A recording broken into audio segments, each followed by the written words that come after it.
บ่เคยคิดสิทิ้งสิมาแต่บางเวลาคนกับตาว่าน้องตอนแรกหาว่ามัวผู้ชายที่ลงเป็นคนพ่ายแพ้ที่ไม่ต้องใครรังแกโลกที่หักแล้วเขากับไอ้อดีตมันเคยผ่าน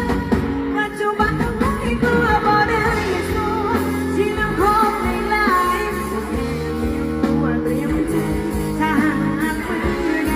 ไอ้ที่น้องจำว่าเจ็บปานใดบ่ได้เห็นเป็นแค่ของเล่นความรักแค่ตัวมันซ่อนให้เองก่อนผู้ใดเป็นต้องทำเอาของก่อนช่วยหน่อยได้ไหมคะอดีตมันเคย